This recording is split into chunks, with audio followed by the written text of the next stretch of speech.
All right, welcome back to the shop. All right, we are back on our 2005 Chevy Suburban 1500 Z71. And my wife drives this thing back and forth. Yeah, we drive cheap, paid for vehicles. Um, it's a blessing to not have a car payment. I had such high car payments for so many years. We've been, for the last 4 or 5 years, been driving old cars with no car payments, and it's been pretty nice. Except I have to work on them from time to time. You know, they do break. This thing's got 286,000 miles on it now, and she calls me up on her way home from work yesterday and said the car's making a grinding noise. And I was like, that's probably the brakes. So I know the front brakes are getting low. I was like, just keep driving it, just try to get it home. So she got it home, and just a couple of minutes. So as soon as she pulled in the driveway, I was actually standing here. I've been in the dump truck all day, and I was pulled in right before her. She pulls in the driveway, and I could hear the power steering pump groaning.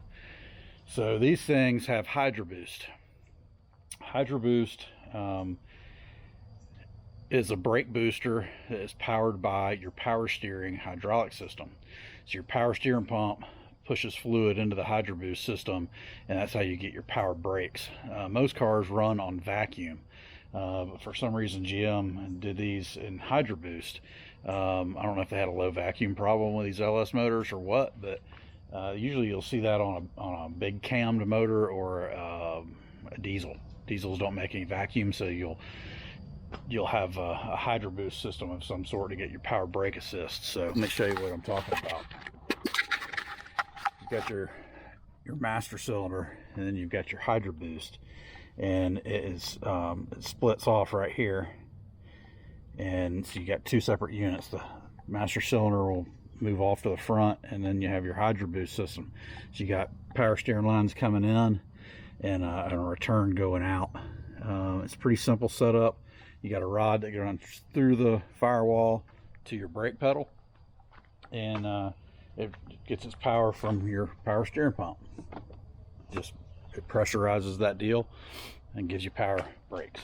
So it's leaking pretty profusely when you step on the brakes. It's squirting out in between where that master cylinder bolts to the Hydro Boost system. Let me show you. I went ahead and bought one last night, and I'm going to try to get one installed this evening before the sun goes down here in the driveway. Part number 527370 from O'Reilly's is where I got it. That is a Brake Best number. I'm not sponsored, but we'll gladly take a sponsorship from O'Reilly's if you're out there watching. We have bought lots of parts from O'Reilly's over the years, lots and lots of parts. When I ran my shop, we used O'Reilly's quite a bit, and I found them to have good service. I got a personal relationship with some of the guys that work there, and different branches actually now, and yeah. So anyway, let's see. This is your booster setup. These 4 bolts go through the firewall. This attaches to your brake pedal, and there'll be a brake sensor of some sort down there for that. So I'm running out of daylight here, so I'm going to talk fast and try to move fast. Don't know what that says. I'll sit there and read it here in a second. It's upside down. But you got this is where the master cylinder bolts to, and then you got a couple lines. Pretty simple setup. Mine is leaking from the front here through this wheat pole. This is upside down. This sits like so. It sits just like that. So mine, this thing has a wheat pole right here. See this slot? That is so when the seal goes bad, there's a seal in here. When it goes bad, it pours fluid out of here. I did see where people were replacing the seals on them for like 20 to 30 bucks or something, but I also did see where some of these people that have done that were redoing it or replacing the whole thing in about 2 or 3 months. So I don't want to have to keep doing it. I hate getting up under the dash, and so yeah, I'm gonna try to do this once, and hopefully it'll last another couple 100,000 miles. Yeah, we almost got 300,000 out of this one. So, all right, I'm going to start breaking this thing down. I'm going to highlight some of these steps, and I'm not going to go into great detail because I've got to move in a little bit of a hurry here. I'm not going to take my brake lines off, and I'm not going to drain anything out of the brake system. I'm just going to take the master cylinder bolts off and pull this out to the side and let it sit to the side. And then I'll take, we'll suck a little bit of fluid out, and I'll take my lines off, and then you'll get up under the dash and disconnect your brake pedal from your rod and take your nuts off for your firewall mount. All right. So I've got an evacuator set up there. Mine's ran by air, and we're going to suck out this power steering fluid. I'll let that go for a little bit while I gather my tools up. And we are losing daylight. I'm going to end up setting up lights, I'm sure.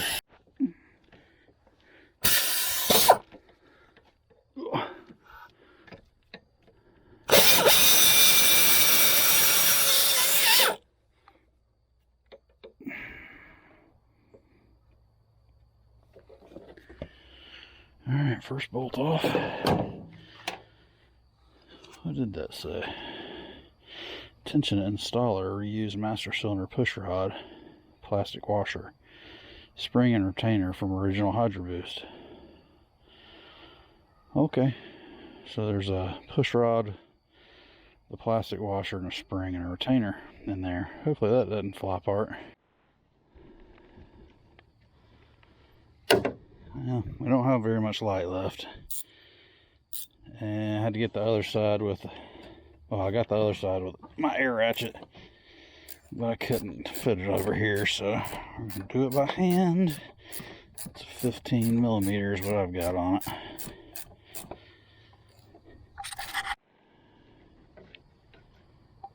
Alright, let's see if I can get this to slide back. Oh, you know what? Yeah, there we go.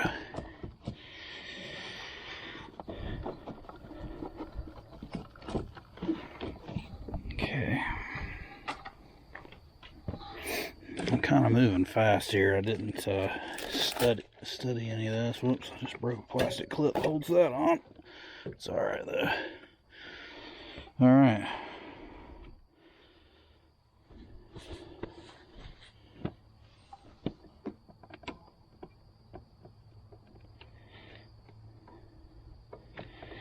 That piece is in there that they're wanting us to reuse. Okay, so there's a little retainer.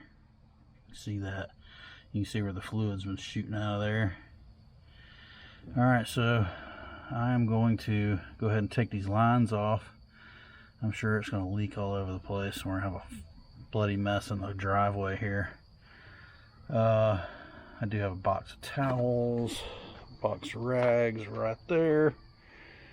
And alright, we'll take the lines off and then I'll crop under the dash. I probably won't film that, but I might just show you.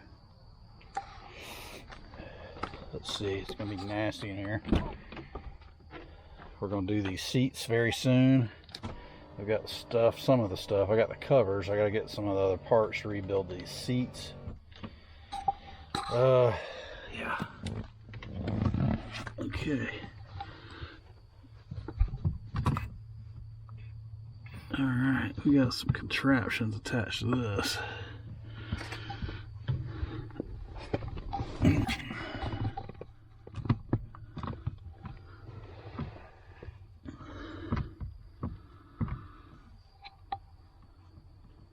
Wow. Where's my rod?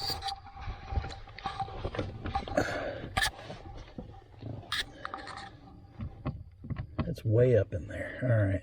There's your brake switch clip that holds the rod on to the pedal. So you've got a brake pedal sensor that slides on, kind of like sandwiches like this, and then that rod slides through, and that kind of holds it all together. And it's a pain in the butt to get that clip off of there, and it's really tight, and it's covered in grease. Yeah, so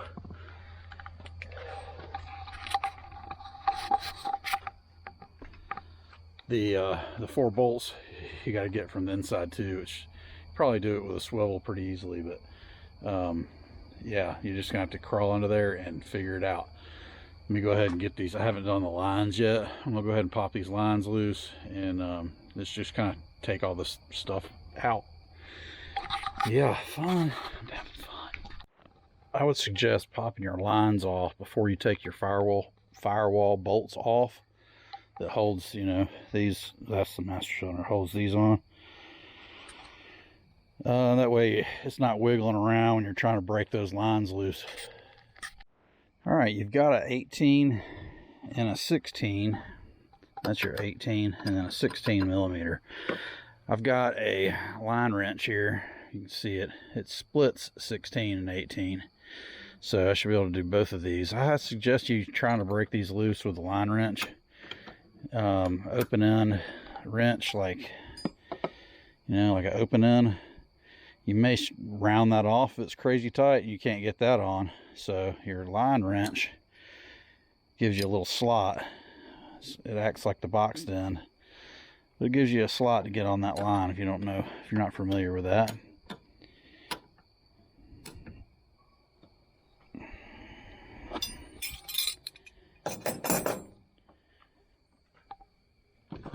Okay, that broke loose really easy. I wasn't expecting easy.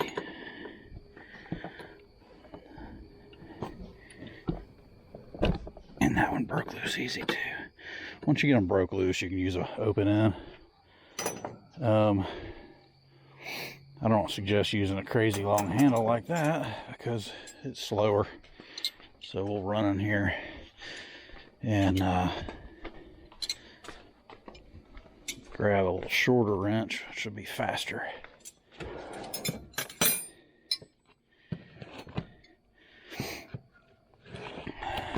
I did this for a living for a long time, so I've got a decent set of wrenches here. I don't use them as much as I used to. My kids get into them quite a bit, and I'm missing my 16. It's probably over here on the Trans Am.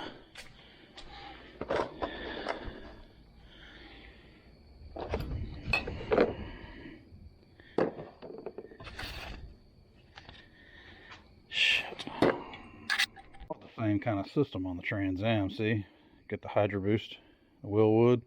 We're still about to finish this project up, but there's plenty of videos on this if y'all want to check that out. Everything's going to be in a playlist. The Trans Am has tons of stuff in playlists. It's been a huge project, and the Suburban has lots of repair videos in it too. If you want to go check those out, give those a whirl. Don't forget to hit that subscribe and like button if you don't mind.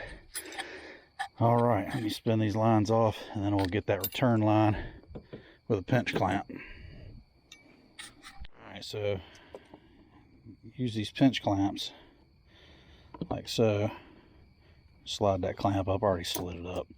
Just thought I'd show you. If you haven't ever seen these before, you can get these at an auto parts store. They work really good. And you can use pliers on those if they're easy to get to, but there's all kinds of different tools on those to do it different ways. Yeah, use a big hook tool like this to slide up under the hoses when they're stuck.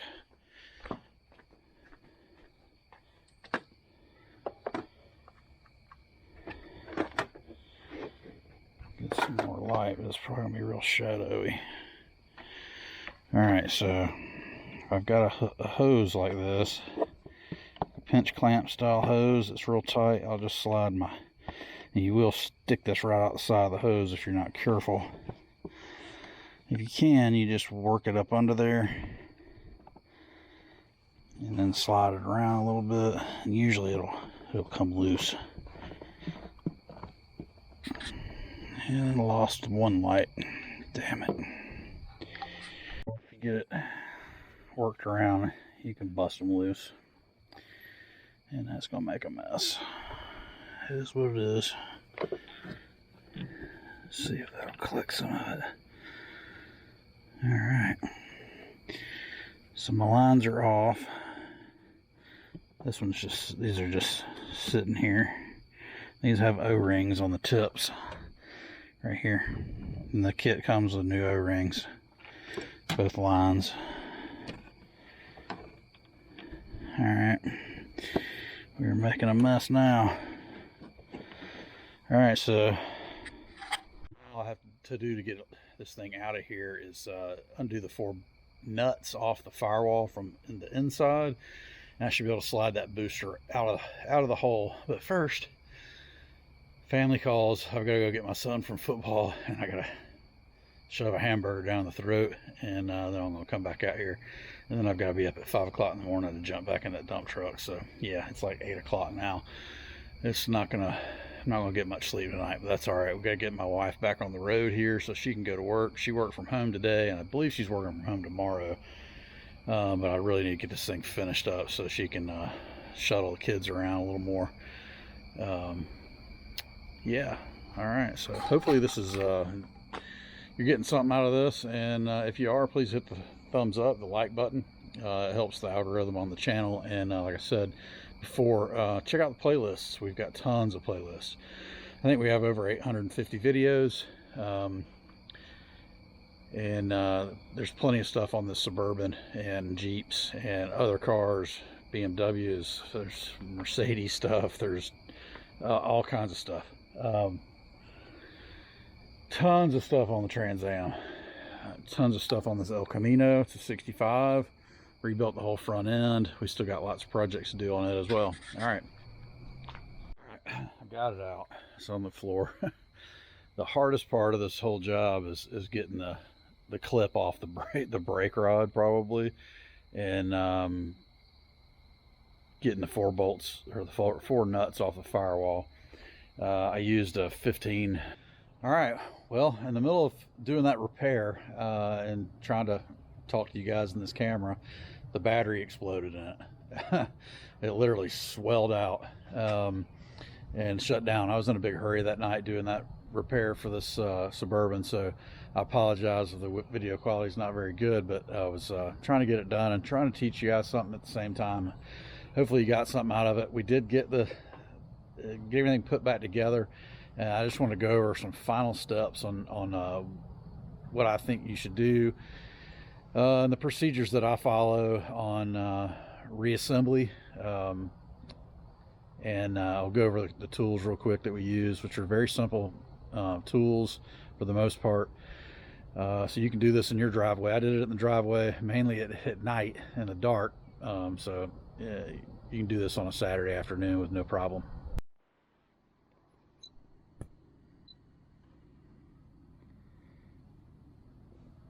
All right, so you can see that it is installed. Return line's back on, supply and feeds are back on. Master cylinder, of course, is bolted back on with a nut here and a nut there. So you take those 2 off, slide it off, take your lines off. I took the lines off last after I took the 4 bolts, or 4 nuts. I keep calling them bolts, they're nuts. The 4 nuts that are on the firewall on the inside. There, you just got to take them off. They're threaded onto the stud. That's what holds it on the firewall, so that's a pretty easy deal. So once you bolt all this back up, you're going to want to put fluid back in your power steering, fill that back up. And what I like to do, although it was not necessary this time, but if you have a situation where you've had to replace the power steering pump, or you let the system get so dry before you realized what was going on or something, so you had a lot of fluid out of your lines, the best way to do it is when you put fluid in your pump is turn the engine on for about 10 seconds, turn it back off, check your fluid level. It's gone down a little bit, put a little bit more in, turn it on, turn the engine on, let that pump spin for a second, 30 seconds, turn it back off. And then this is what I do. I take a floor jack and I jack the front end up where the front tires are off the ground, and there's no load on the front tires at all. So you've got these front tires are off the ground, and then you fire it back up, making sure your power steering pump is full. You fire the engine back up, and then you just saw your wheel left and right, all the way. each way, slowly.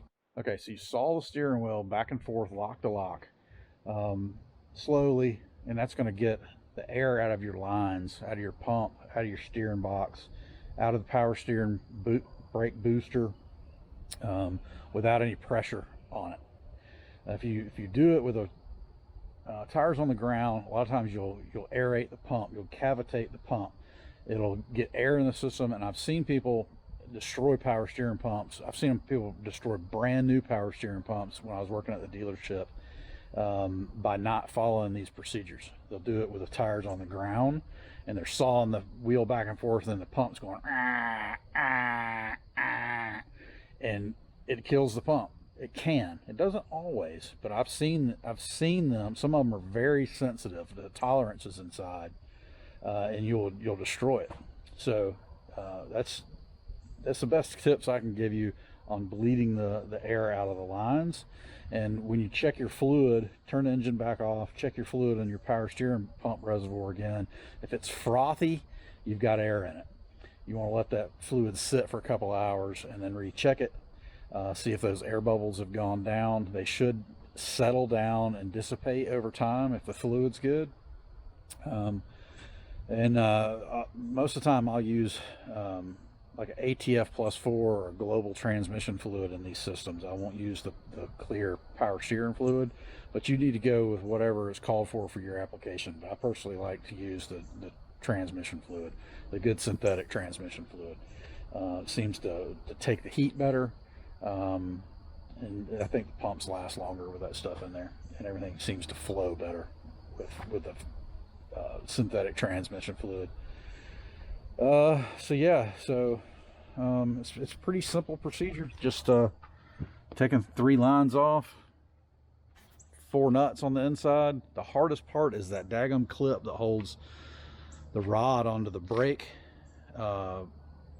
lever. Your brake lever's got a stud that sticks off of it, and your brake rod slides over that at the same time your brake light switch does. That's the switch that runs your brake lights. When you put your foot on the brake, it turns those lights on. You've got to get all that stuff put back together and that clip back on. Make sure the clip goes back on and locks in. But that clip, I swear, is the hardest part of this whole job. It's a pain in the butt. And it's not the easiest getting up under those dashes for my old butt anymore. So the tools we used, these are all the tools that I use. I left them out the other night. You can get away with just a regular ratchet. I used a magnet to help me grab the nuts. This is what one of the nuts looks like. I left one off to show you, and I got to put this back on, but it's no big deal. I got 3 on there. And we've been driving it for a few days, and this thing's been good so far. So I got to put that one nut back on, no biggie. I used an air ratchet. You can get a air ratchet or a battery operated ratchet to help you spin those nuts off. But I used a couple of extensions. I used this ball joint swivel and a 15 millimeter. Excuse me. Yeah, 15 millimeter. So that's just a universal ball joint style swivel. These are Matcos, so they're really good ones, but you can probably get these anywhere now. I've had these for 20 years probably. Flathead screwdriver, needle nose. That was to get the retainer out of the old pump. So didn't get to show you that because the camera malfunctioned, blew the battery up basically. And so when you take the master cylinder off, there's the rod that pushes the master cylinder. There's a little, I showed you in one of those pictures, or one of the clips, there's a little retainer. It just pops out, and the rod pops out, and you slide it into your new one, slide that little spider looking thin sheet metal retainer thing back in. It's easy. It goes in a little groove. You just snap it back into the groove. It pops right in and out. No problem. And then I just used a couple wrenches, 15 and 18 and 16 and the 18 were for the lines on the hydraulics. I used a line wrench, which I don't have out, to break those loose, but you should be able to do it. At least these weren't overly tight where I thought they were, I was going to need a line wrench so I wouldn't round my heads off. Probably do it with the open end. You got to decide that on your own. But that's about it. I don't want to drag this out any further than we already have. I hope you got something out of it. Hope you'll hit the subscribe button for me and give me a thumbs up. Share it with your buddies. Leave me your thoughts in the comments below. And check out my other videos.